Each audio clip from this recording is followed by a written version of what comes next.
নমস্কার, কেমন আছেন সবাই? আশা করি সকলেই ভালো আছেন। সাবেকি বাড়ির রোজ নাম চায় আপনাদের সবাইকে স্বাগত জানিয়ে শুরু করছি আরও একটা নতুন ব্লগ। আজ আমি আপনাদের সঙ্গে শেয়ার করব আমাদের এই একান্নবর্তী পরিবারে রান্না পুজোটা কিভাবে হয়। আমাদের বাড়িতে রান্না পুজোটা হয় ঠিকই, কিন্তু আমরা মা মনসাকে রন্ধন ভোগ দিই না। সত্যি এই পুজোটা করা খুবই কঠিন এবং অনেক নিয়ম আচার বিচার রয়েছে। তো আমরা বর্তমান প্রজন্ম কতটা ধরে রাখতে পারবো, যদি কোনো ভুল ত্রুটি হয় সেই ভয়েতেই আগেভাগেই আমাদের শাশুড়িরা আমাদেরকে বলে দিয়েছেন যে তোমরা শুকনো ভোগ মা মনসাকে দেবে। তো সেই জন্য যারা যে জিনিসগুলো খায় তাদের বাড়িতে সেগুলোই রান্না করা হয়। আমাদের পরিবারে শুধু রান্না থাকা খাওয়াটা আলাদা, কিন্তু বাদবাকি সব কিছুই আমাদের একসঙ্গে হয়। যে কোনো ব্যাপারে সিদ্ধান্ত নেওয়া বা যে কোনো আচার অনুষ্ঠান সবসময় আমরা একই সঙ্গে থাকি। আমাদের 140 জন সদস্যের মধ্যে উনি একমাত্র সব থেকে সিনিয়র সিটিজেন। ইনি হলেন আমার এক জার শাশুড়ি। তাকে সম্মান জানানোর জন্য আমরা প্রত্যেকে বাড়িতে তাকে ডেকে নিয়ে এসে এই পুজোটা করিয়ে নিই। মানে উনি আমাদের এখন বর্তমান ব্রাহ্মণ ঠাকুর, মানে এই পুজোর জন্য বিশেষ করে। বাড়ির যে কোনো ব্যাপারে যে কোনো কিছুতে সিদ্ধান্ত নিতে গেলে ওনাকে আমরা জিজ্ঞাসা করে নিই। আমরা বলে না, আমার শাশুড়িরাও সবাই জিজ্ঞাসা করতেন, যেহেতু উনি সবার বড় তাই জন্য। উনি যে শুধু বয়সে বড় তা না, উনি গোটা পরিবারটাকে একটা সূত্রে বেঁধে রেখেছেন নিজের সমস্ত দায়িত্ব কর্তব্যের মধ্যে দিয়ে। সেই জন্য প্রত্যেকেই ওনাকে ভীষণ মানে। তবে শুকনো ভোগ দেওয়া হয়েছে রিসেন্টলি আমাদের, তার কারণ আগে আমরা সব রন্ধন ভোগই দিতাম। তবে আমার শাশুড়ি মারা যাওয়ার পর থেকে, মানে মারা যাওয়ার আগের বছর থেকেই আমরা শুকনো ভোগ ঠাকুরকে দিয়ে আসছি। এখন রান্না বান্না আমাদের খুবই কম হয়, কারণ যেহেতু আমাদের ঠাকুরকে দেওয়ার ব্যাপার নেই, ভোগটা শুধু নিজেদের বাড়িতে খাওয়ার মতনই করা হয়। তো এখন শরীরও কারোর সেইভাবে পারমিট করে না এই সমস্ত তেলের জিনিস খেয়ে হজম করাটাও খুব মুশকিল। তো সেই জন্যেই আমাদের সেই রকম রান্না কিছু হয় না, যেটুকুনি খাওয়া হয় সেটুকুনি করি অল্প মতন।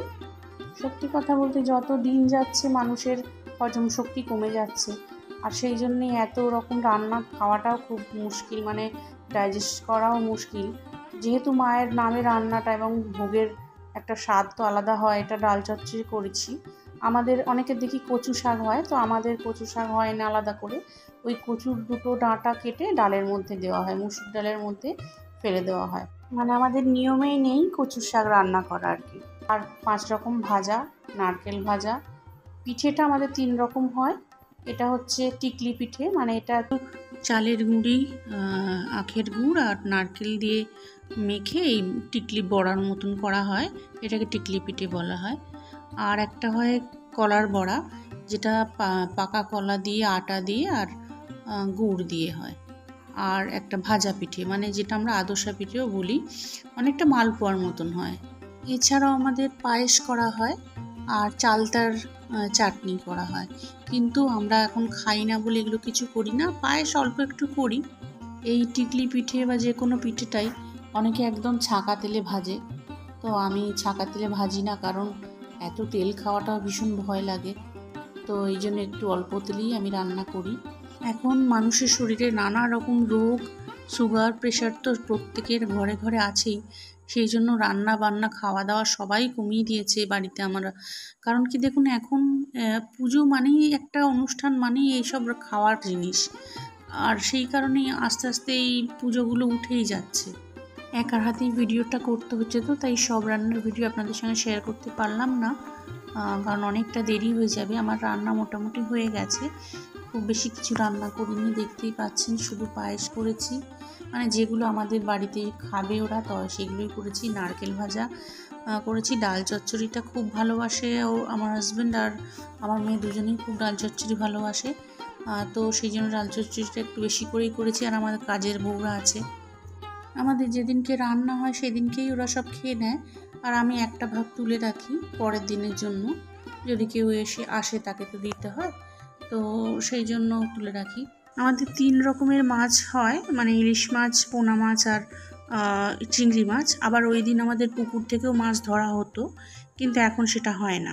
যেহেতু এখন আমাদের ঠাকুরকে রন্ধন ভোগ দেওয়া হয় না, সেই জন্য এখন রান্না বান্নাও কমিয়ে দিয়েছি আমরা। পরের দিন আর কোনো রান্না কিছু হয় না, সেদিনকে সকালে পুজোটা করে নিই।